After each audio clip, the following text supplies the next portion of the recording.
আসসালামু আলাইকুম। আপনি চাইলে যে কোনো ব্যাংকের ভিসা কার্ড, মাস্টার কার্ড অথবা ক্রেডিট কার্ড থেকে আপনার বিকাশে কিন্তু অ্যাড মানি করতে পারেন খুব সহজে।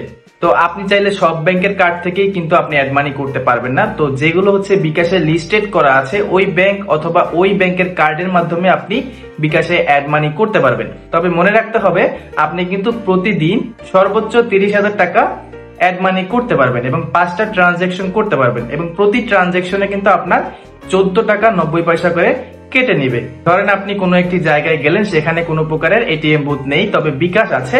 তো সেক্ষেত্রে আপনি খুব সহজেই কিন্তু আপনার ক্রেডিট কার্ড অথবা মাস্টার কার্ড অথবা ভিসা কার্ড থেকে টাকা বিকাশে অ্যাড মানি করে আপনি কিন্তু লেনদেন করতে পারতেছেন।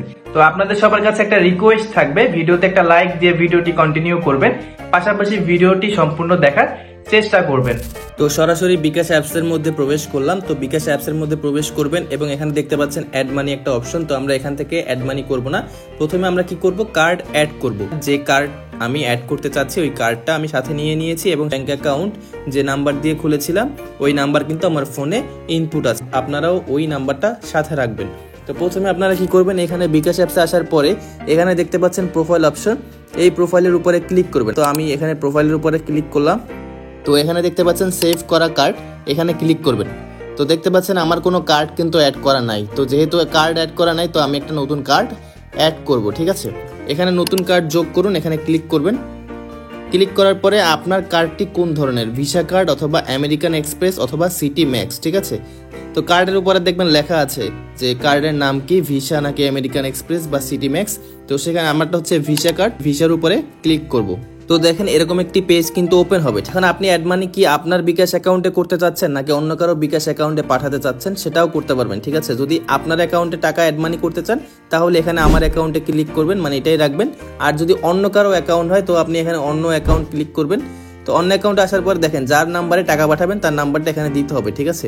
এই যে প্রাপকের বিকাশ অ্যাকাউন্ট নাম্বার, এখানে তার নাম্বারটা দিয়ে দিবেন। তো আমি আমার অ্যাকাউন্টে অ্যাড মানি করবো এবং মনে রাখবেন আপনাকে সর্বনিম্ন কিন্তু আপনি 50 টাকা পর্যন্তই অ্যাড মানি করতে পারবেন, 50 টাকার নিচে কিন্তু অ্যাড মানি করতে পারবেন না। 50 থেকে উপরে আপনি প্রতিদিন 30,000 টাকা করে অ্যাড মানি করতে পারবেন এবং সর্বোচ্চ 5টা ট্রানজ্যাকশন করতে পারবেন। তো এগিয়ে যান অপশনে ক্লিক করব। এরপর দেখতে পাচ্ছেন এখানে কার্ডের ইনফরমেশন চাচ্ছে, যে কার্ড থেকে আমি টাকা অ্যাড মানি করব ওই কার্ডের ইনফরমেশন এখানে দিতে হবে। তো আপনার কার্ড হাতে নিয়ে দেখেন কার্ডের উপরে আপনার 16 সংখ্যার একটা কার্ড নাম্বার আছে, ঠিক আছে। অর্থাৎ ভিসা কার্ডে কিন্তু 16 সংখ্যার কার্ড নাম্বার হয়। তো ওই কার্ড নাম্বার এই উপরের ঘরে দিবেন এবং হচ্ছে এখানে নিচে দেখতে পাচ্ছেন মেয়াদ। তো মেয়াদ হচ্ছে কোনটা দেখবেন, আপনার কার্ডের উপরেই কিন্তু মেয়াদ দেওয়া আছে, ঠিক আছে। অর্থাৎ কত সাল পর্যন্ত এই কার্ডের মেয়াদ আছে। তো প্রথমে হচ্ছে মাস লেখা আছে দেখবেন, তো প্রথমে মাস লিখবেন, তারপর হচ্ছে ইয়ার দিবেন, ঠিক আছে। এখানে যেরকম ঘর দেখতে পাচ্ছেন এরকমই কিন্তু কার্ডের উপরে থাকবে। এরপর হচ্ছে কার্ড হোল্ডারের নেম, কার্ড হোল্ডারের নাম মানে হচ্ছে আপনার নাম, যেহেতু আপনার অ্যাকাউন্ট তো আপনার নাম দিতে হবে, ঠিক আছে। তো কার্ড হোল্ডারের নাম দিবেন। এরপর হচ্ছে কার্ডের পেছনে থাকা 3 ডিজিটের সংখ্যা, ঠিক আছে। আপনার কার্ডের পিছনে দেখবেন সিবিবি অথবা সিবিসি অথবা সিবিএন থাকবে, অর্থাৎ 3টা সংখ্যা আছে আপনার কার্ডের পিছনে, ওই 3টা সংখ্যা কিন্তু আপনার এখানে দিতে হবে। আপনি সাপোজ ধরেন এখানে স্যাম্পলে যদি ক্লিক করেন তো দেখতে পারবেন, এই দেখেন কার্ডের পিছনে এখানে স্যাম্পলের মধ্যে দেখতে পারতেছেন এখানে কার্ডের পিছনে 1 to 5 বা যে কোনো একটা নাম্বার থাকে, ওই নাম্বারটাই হচ্ছে সিবিবি নাম্বার, ঠিক আছে। তো সিবিবি নাম্বার যদি কেউ বুঝে না থাকেন তাহলে এই পাশে দেখতে পাচ্ছেন স্যাম্পল অপশন আছে, এখানে ক্লিক করলে কিন্তু আপনাকে দেখিয়ে দিবে যে আসলে সিবিবি নাম্বারটা কিরকম হয়, এটা কার্ডের পিছনে থাকে। এরপর হচ্ছে কার্ড নাম সেভ করুন। ধরেন আপনার বিকাশের মধ্যে আপনি অনেকগুলো কার্ড অ্যাড করতে পারেন, তো আপনারটা যে ব্যাংকের কার্ড ওই ব্যাংকের নাম এখানে লিখবেন। যেমন আমারটা হচ্ছে ব্যাংক এশিয়া, তো ব্যাংক এশিয়া লিখবো।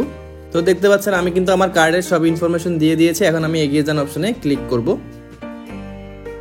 তো এরপর দেখেন আপনার যে নাম্বার দিয়ে আপনি অ্যাকাউন্ট খুলেছিলেন ওই নাম্বারে কিন্তু একটা ওটিপি যাবে, ঠিক আছে। ওই ওটিপিটা কিন্তু আপনার এখানে ইন্টার ডাইনামিক পাসওয়ার্ড এখানে দিতে হবে, ঠিক আছে। তো এটা হচ্ছে 2 মিনিটের মধ্যে আপনার দিতে হবে। অলরেডি আমার ফোনে কিন্তু ওটিপি চলে এসেছে। তো আমি হচ্ছে এখানে ওটিপি দিয়ে সাবমিট করব।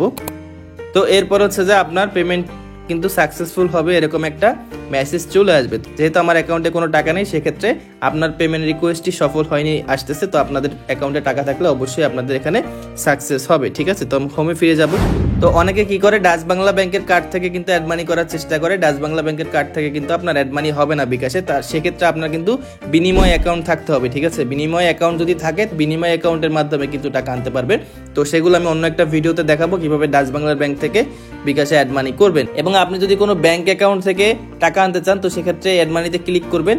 তো এই যে ব্যাংক টু বিকাশ এখানে দেখবেন যে আপনার ব্যাংক অ্যাকাউন্ট অর্থাৎ আপনার ব্যাংক অ্যাকাউন্ট এখানে লিস্ট করা আছে কিনা, ঠিক আছে। ব্যাংক অ্যাকাউন্ট আছে, তারপর হচ্ছে ইন্টারনেট ব্যাংকিং আছে।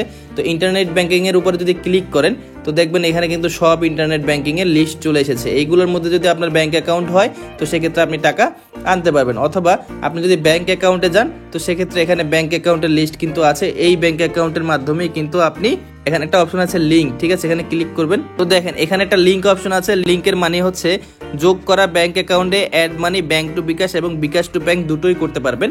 তো যেই অ্যাকাউন্টের পাশে এরকম লিঙ্ক অপশন নাই সেক্ষেত্রে আপনি ওই অ্যাকাউন্টে কিন্তু আপনি টাকা পাঠাতে পারবেন না। যেখানে লিঙ্ক অপশন আছে সেখান থেকে আপনি টাকা আনতেও পারবেন এবং পাঠাতেও পারবেন। আর যদি আপনি ইন্টারনেট ব্যাংকিং থেকে টাকা আনতে চান, যে আপনার ধরেন ব্যাংক এশিয়ার ইন্টারনেট ব্যাংকিং থেকে যদি টাকা আনতে চান তো ব্যাংক এশিয়াতে ক্লিক করবেন। এরপর হচ্ছে যে আপনার যে ইন্টারনেট ব্যাংকিং অ্যাপস আছে, ঠিক আছে, স্মার্ট অ্যাপস আছে, ওই স্মার্ট অ্যাপসের ইউজার নেম এবং পাসওয়ার্ড এবং ক্যাপচা দিয়ে কিন্তু আপনার এখানে সাইন ইন করতে হবে, তাহলেই আপনি অ্যাড মানি করতে পারবেন, অন্যথায় করতে পারবেন না। তো আশা করি বুঝতে পেরেছেন। আপনাদের সবাইকে অসংখ্য ধন্যবাদ ভিডিওটি সম্পূর্ণ কন্টিনিউ করার জন্য। দেখা হচ্ছে পরবর্তী কোনো ভিডিওতে, ততদিন ভালো থাকবেন, সুস্থ থাকবেন। আসসালামু আলাইকুম।